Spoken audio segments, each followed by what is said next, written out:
We begin with a beautiful scene of a bridge. It's a windy and cool morning. A man with a spear is under the bridge waiting for his prey. In comes a man eating a rice cake and holding his sword. A spear shoots through the bridge and almost kills him, but he calmly eats his rice cake. 3 men jump from under the bridge and tell the ninja, whose name is Jubei Kibagami, that he is responsible for them losing 300 pieces of gold. He makes quick work of the men, leaving one alive. The man asks why he only charges 20 pieces of gold to recover a sword, and laughs at Jubei because he could have gotten more. He says that he can't charge a huge amount to a struggling clan. Welcome to the anime recap of Ninja Scroll.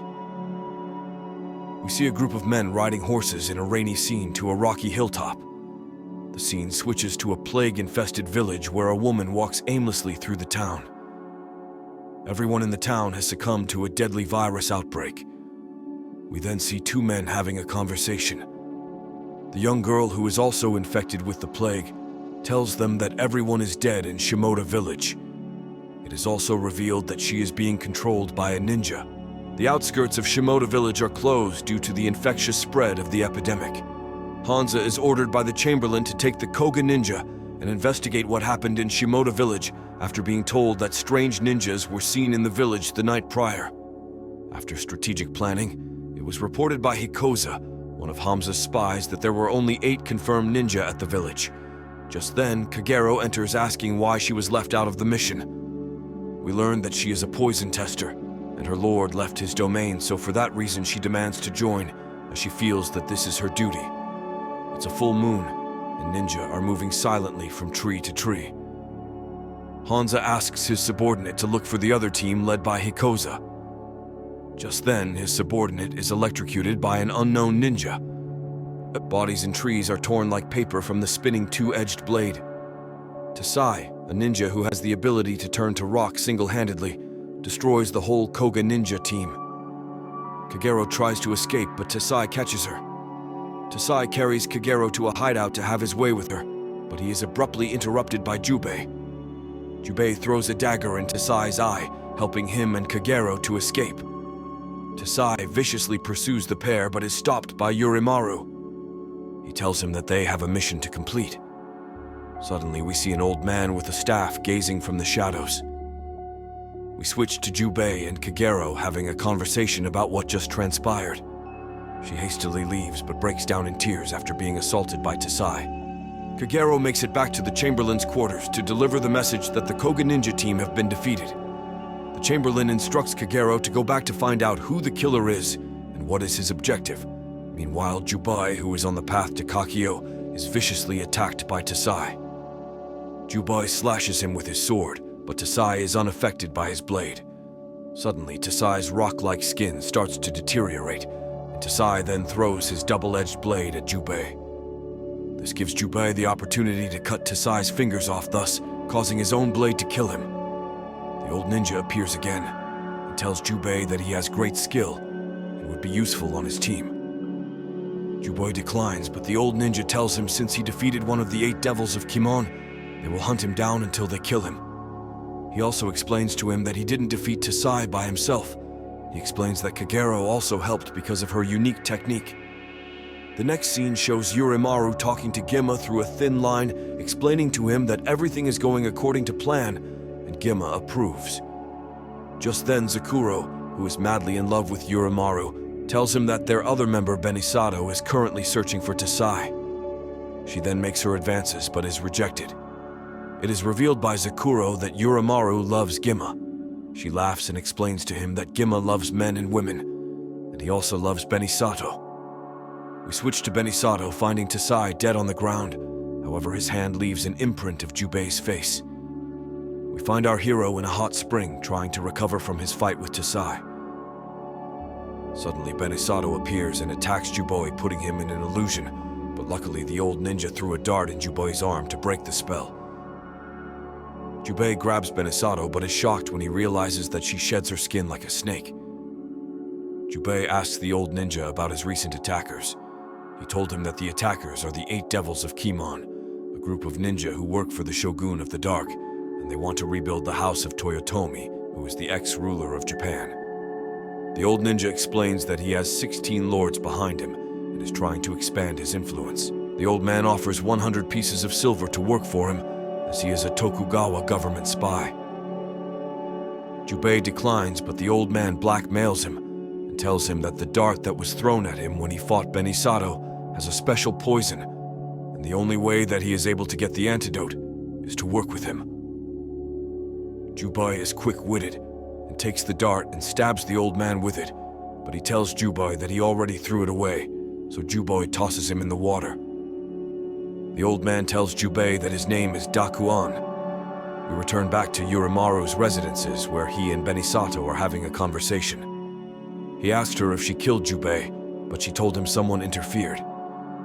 Urimaru tries to intimidate her, but she tells him to let go because she is going to tell Gima about this incident, Dakuan and Jubei, and in a boat in the dead of night. Dakuan asks Jubei if he is the ninja that killed the Yamashiro clan 5 years ago. He explains that the retainers who were killed had stolen all of the gold for themselves out of the hidden mine. He figures that a strong ninja must have killed these men by the order of the Lord to hide the evidence from the government. Jubei gets irritated and brushes him off because he wants to sleep. Dakuan further explains that his government tried to send in other spies to investigate this matter, but was killed by the shogun of the Dark's Kimon ninja. Jubei asks why would the shogun of the Dark help the Yamashiro clan. Dakuan explains that money is the reason. Dakuan piques Jubei's interest when he says that the head of the Yamashiro clan, Himuro Gima, is still alive. Dakuan warns Jubei that Gima is also the head of the 8 Devils of Kimon, and warns him to be prepared because he will have to face him in battle. Just then we are taken to a flashback where Jubei is backed up to a tree and trying to explain to his friends that because they know the secrets of the traitors, they want them to kill each other to cover up their tracks. Jubei's friend Shinkuro and his men dismiss Jubei's claims and attack him, leaving Jubei no choice but to destroy all of them. Broken-hearted and distraught, Jubei hides in the snow, and just as Gima tries to escape, he cuts his head off. Jubei wonders how Gima is still alive after he avenged his friends. Dakuan and Jubei arrive at a village, but the thick mist separates them. Dakuan is then confronted by Shijima, a shadow ninja. Dakuan quickly dodges his attack by disguising himself as a tree branch. Jubei hears a woman in the distance praying in the temple and decides to investigate. He confronts the old woman, but Jubei walks into a trap set by Benisato. Suddenly, Kagero appears and saves Jubei from the snake trap. She is bitten by one of the snakes, but Benisato realizes this doesn't have any effect on her. Kagero tries to interrogate Benisato, but she is electrocuted by one of Urimaru's cords because of her failure to defeat Jubei. Kagero and Jubei try to find Urimaru's location by following his cords, but they dissolve. Jubei remembers that Kagero was bitten by Benisato's snake and tries to suck the poison out of her leg. She kicks him off. Confused and frustrated, Jubei explains that he is just trying to help. Kagero explains to Jubei that she is unaffected by poisons and she has repaid her debt to him for saving his life. Jubei asks her why she is here. Kagero tells him that she must find out what the Kimon's plans are. Jubei tells her that it is impossible for her to find out because they are too strong for her. She scoffs at him and runs off just then. Dakuan appears from out of hiding and tells Kagero that it would be a better idea if he, her, and Jubei were to join forces, since they have one common enemy. He also explains to her that he has valuable information about the plans of the Kimon ninjas that will be useful to her. Kagero agrees to join them and walks off. Dakuan then explains to Jubei that Kagero will be very useful because she has a poison technique. He goes on to say that every person who sleeps with her dies, and she is the real reason why Tasai was defeated. Our next scene switches to Dakuan, Jubei, and Kagero hiding beside a tree log floating down the river. Shortly after this, a kunai with a cord is thrown and hits the river's floor. A mass electrocution happens, killing all of the fish in this area. Then we see Urimaru holding that cord.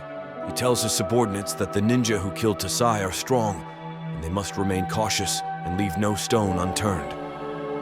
On the bridge above the river, we see 4 of the Kimon ninja checking to see if there were any survivors from the electrocution attack. The scene switches to Jubei, Dakuan, and Kagero, who made it to the Shimoda village.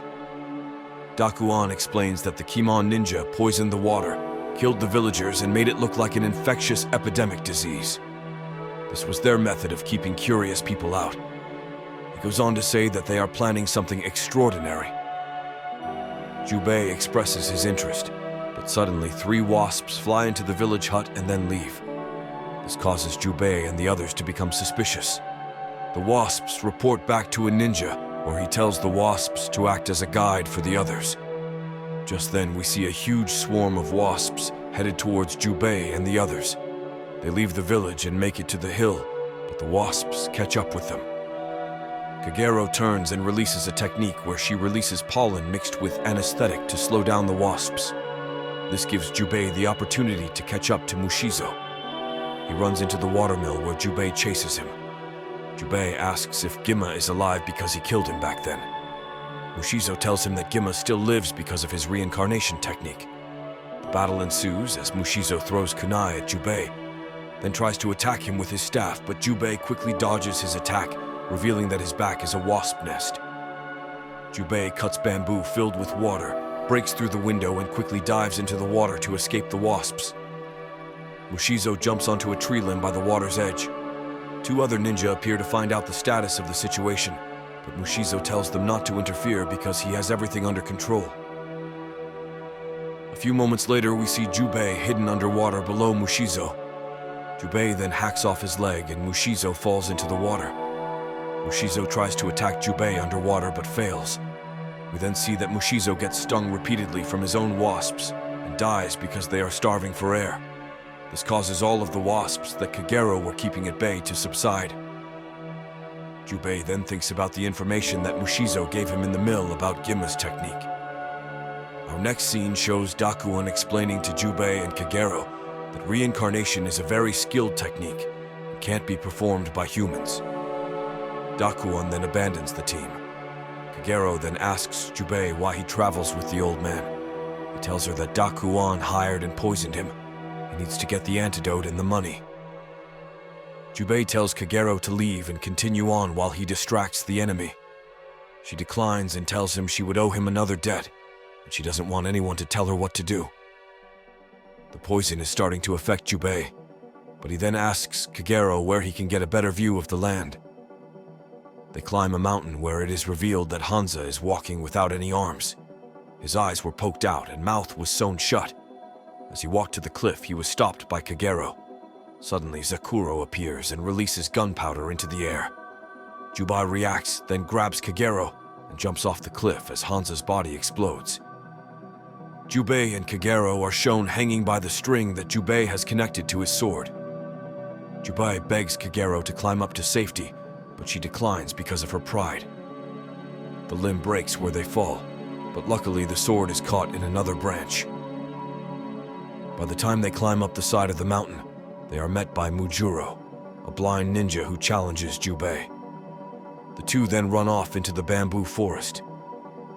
Jubei tries to use the forest to his advantage, but Mujuro is a skilled ninja. He tells him the only way to defeat him is to not make a sound. He and Jubei battle, but Kagero interferes.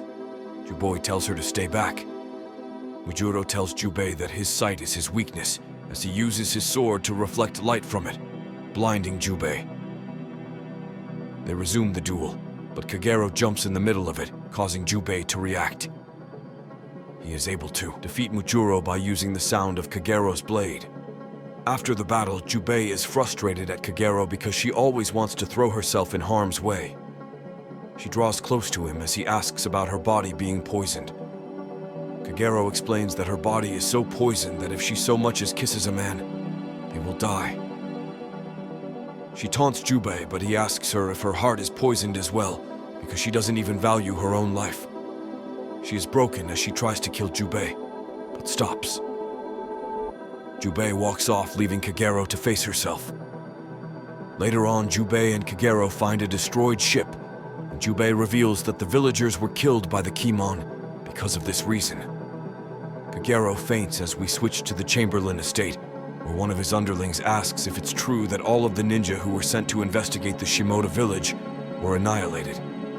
He tells him yes. The underling explains that he will carry his group of ninja to investigate. The Chamberlain, whose name is Hyobu, forbids this and explains to him that they are a small clan and to wait on Kagero's report. Jubei and Kagero camped out in the hollow of a tree. Jubei tells her she passed out from heat exhaustion and wants her to get some rest. He gives her an apple. Later, she explains to Jubei that she has to stop the Kimon because the villagers and Koga ninja who died at the hands of the Kimon won't rest in peace. She also explains Jubei must not insult her again or will destroy him. Jubei casually walks away. We are greeted with a commander who tells the Shogun of the Dark that this is a very important mission, and they must retrieve the ship that has the gold at all cost. Jubei and Kagero are overlooking the town of Mochizuki, where there are large crates of cargo. Dakuan appears and explains that the cargo is gold, and if it falls into the hands of the Shogun of the Dark, they will be powerful enough to overthrow the Tokugawa government. The country will fall into civil war, and they must stop this at all cost. Dakuan is followed by Shijima. Kagero tries to call a bird to deliver a message to the Chamberlain, but Dakuan explains that it's pointless, as the battle for power is between the Tokugawa government and the Shogun of the Dark. They would be crushed if they intervene because they are a smaller clan, he says. Shinjima tries to attack, but Jubei cuts off his leg. Shinjima limps away as Jubei chases him. Kagero sends the message anyway, then puts her blade to Dakuan's back. Dakuan laughs as she asks him for the antidote, and also jokingly says that she is in love with him. Kagero denies it and says she just wants to repay a debt. We return back to Jubei, chasing down Shinjima as he follows his blood trail through a rocky mountain pass, but ends up finding out he has been tricked, as the blood trail that he follows was Fox's blood. Dakuan explains that the only way to cure Jubei is for her to be intimate with him. She is shocked by this statement as Shinjima appears from out of the shadows above Kagero. We then return to the Chamberlain's residence where the eagle brings the message that was sent by Kagero. Chamberlain reads it as he realizes he has a very important decision to make. We return to Dakuan telling Jubei it's time to head to the village to prevent the cargo from being taken because there isn't much time. But Jubei decides to go after Shinjima because he kidnapped Kagero. Dakuan becomes furious as Jubei leaves him. Shinjima has Kagero held hostage in a compromising position, but Jubei comes to save her, but she attacks him. He is confused as to why she would do this. Shinjima is finally defeated by Jubei, but he faints as he has to deal with the poison spreading through his body, as well as fending off Kagero. An angry Gima is seen talking to Urimaru. He is frustrated that the Kimon ninja were not able to defeat Jubei and his team. However, he tells Urimaru to lure Jubei there to his location and defeat him. 2 hours later, Jubei awakes from his unconsciousness. Kagero apologizes to him for causing so much trouble. Jubei explains to Kagero that she is his comrade and doesn't mind helping her because she helped him. She tells him that she has one more debt to pay. She explains that the only way to cure Jubei is to sleep with him. He looks at her with pity as she stands bare before him. He hugs her for a moment, then leaves her and walks off, and Kagero cries because Jubei doesn't take her. We head to the docks where Urimaru and Zakuro are ordering the Shogun of the Dark Ninja to load up the boat with the gold. Jubei joins Dakuan, and they formulate a plan. He tells Dakuan to ring the bell to distract everyone, and he will sneak aboard the ship and sink it himself. Just then we see the Mochizuki clan riding into town spearheaded by the Chamberlain.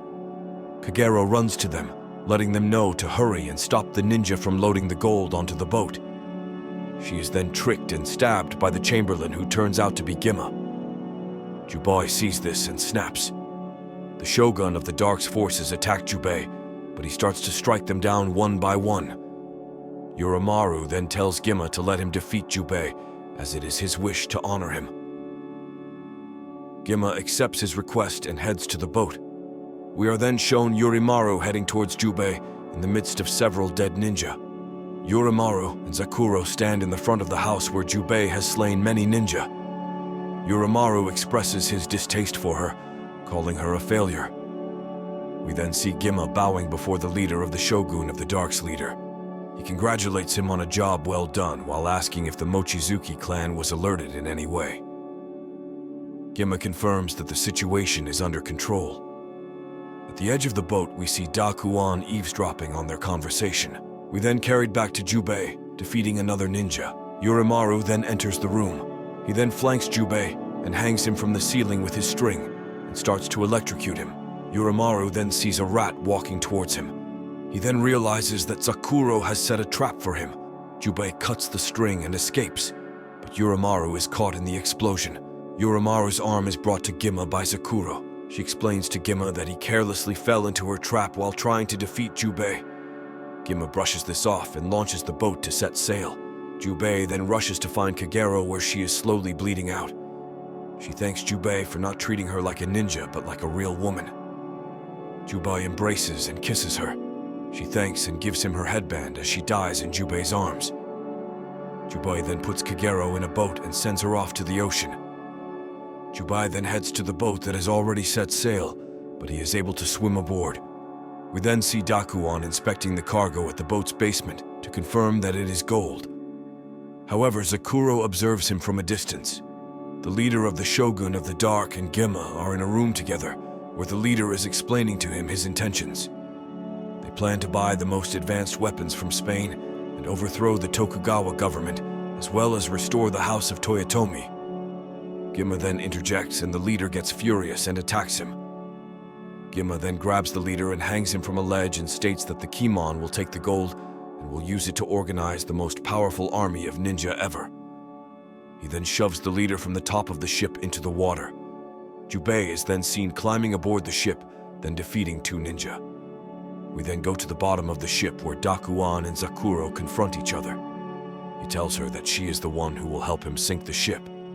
He then throws flammable oil at her and tries to throw a candle at her because of her gunpowder technique. She then throws a kunai at the candle to put it out. She then gets ready to kill Dakuan, but Jubei saves him by throwing his candle, causing her to explode. This explosion startled Gima, and all of the soldiers panicked. We then see Gima's army jumping off the ship. Gima then heads to the fiery basement of the boat, where he meets Jubei and stands off preparing for a duel. Gima runs at him and they start to fight. During this fight, Gima breaks Jubei's arm, throws him to the wall and unloads on him but doesn't want to kill him yet. Gima wants Jubei to suffer because Jubei has destroyed his dream of becoming the true Shogun of the Dark. Jubei then distracts Gima with his speech, then pulls his sword to him and cuts off Gima's arm. Gima then retaliates and beats Jubei to a pulp, then mends his severed arm. Gima claims he has become immortal and no one can kill him. Jubei then headbutts him until his face is disfigured. Gima then revives himself. Suddenly falling debris crushes Gima, and Jubei tries to escape from the boat's basement as the vessel is sinking. Gima then revives himself again. Jubei then runs his sword through Gima and splits him in half, and he falls to the ground, but his devastating wound is starting to heal. At this point, the heat from the fire has turned the gold bars into liquid form. The liquid gold then burns and covers Gima, but Jubei escapes hanging on a ledge in the boat's basement. Gima then emerges from the liquid gold and grabs Jubei's leg, but he cuts off Gima's arm where he falls to his death. The ship then sinks, and all of the gold bars along with Gima sink to the bottom of the ocean. Later on, we see Jubei on the destroyed ship looking at Kagero's headband beaten and battered. Dakuan then appears and tells Jubei that he is sorry for the loss of Kagero, but at least she spent a few moments of her life as a real woman and not a ninja because of Jubei's heart, and also says that the poison is also gone because Jubei was able to make love to Kagero. Jubei asks if this was a part of his plan. Dakuan affirms Jubei's question and explains to him that a ninja's true secret is to read and control people's hearts, but only true sincerity can move the human heart. He then tells Jubei the 100 pieces of gold that he promised will be waiting for him in Edo when he arrives. Jubei then slices a gold bar from Dakuan's sleeve, which falls in the water, and tells him that will be his payment, and to never cross his path again. Dakuan tells Jubei that he has defeated him, because he was going to set him up in Edo, but with all of the injuries he sustained, that he probably won't make it to shore alive because he is reckless. Dakuan then laughs as Jubei jumps overboard. We then see Jubei walk through a windy area with his sword on his back.